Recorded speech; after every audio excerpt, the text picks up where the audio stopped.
Welcome to the Riskwiser Zone, the podcast where we dive into the world of stocks, finance, and global markets. I'm your host, Louis, and I'm excited to share today's episode with you. We're starting off with a story that's been making waves in the financial world: China's economic growth and the impact of the trade war with the United States. According to recent data, industrial production in China grew by 5.8% last month, which is below expectation. This slowdown is largely attributed to the ongoing trade tensions between China and the U.S. However, there's a silver lining. Retail sales in China surged by 6.4% year-on-year in May, beating forecasts and suggesting that domestic consumption may be picking up steam. This is a crucial indicator for China's economy, as the country seeks to shift its focus from export-led growth to domestic, demand-driven growth. Now, let's take a step back and look at the bigger picture. The trade war between the U.S. and China has been a major concern for investors and economists alike. While the two countries have agreed to a temporary truce, the impact of the tariffs and trade restrictions is still being felt. China's economic growth target for this year is around 5%, which is relatively modest compared to previous years. However, achieving this goal won't be easy, given the challenges posed by the trade war and other internal factors, such as debt and property market concerns.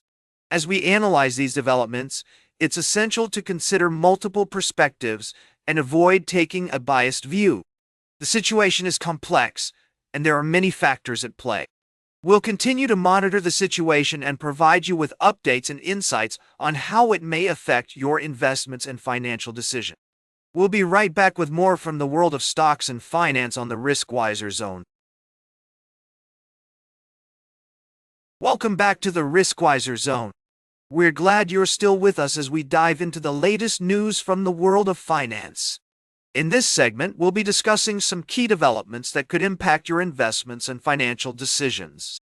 First off, let's talk about AIDailyPress Finance, which has been making headlines recently. The company's shares began trading ex-split and ex-bonus on Monday, following a 1-2 stock split and a 4-1 bonus issue. This means that investors who held the stock as of Friday, June 13th, will be eligible to receive both the split shares and the bonus allotment.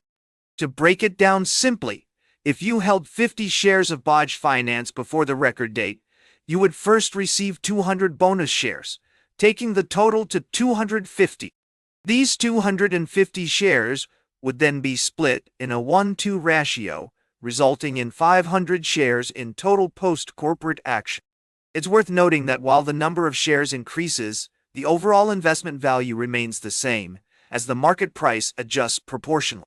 AIDailyPress Finance shares have been performing well, with a 28% gain over the past year and a 34.56% return year-to-date. However, it's essential to keep in mind that past performance is not necessarily indicative of future results. In other news, HBL Power Systems, Ltd., has announced its plans to expand its manufacturing capacity, which could have implications for investors in the company.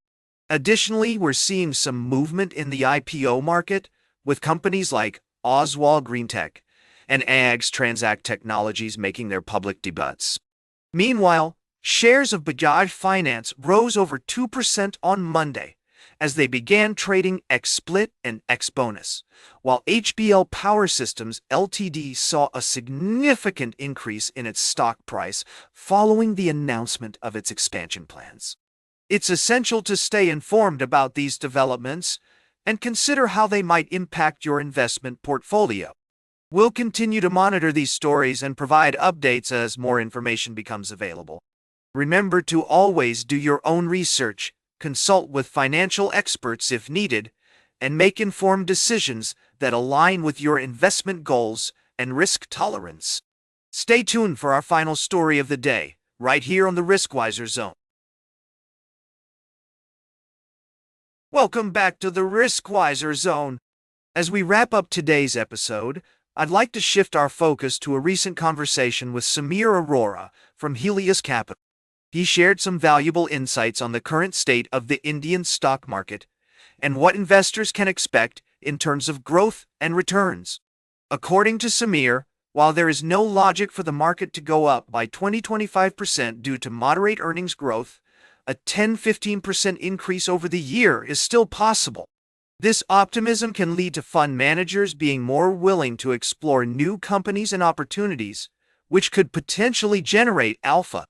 Samir also emphasized the importance of a bottom-up approach, where investors focus on individual companies with strong earnings growth potential, rather than relying solely on the overall market trend. He cautioned that this requires careful sector selection and avoiding areas with intense competition or disruption.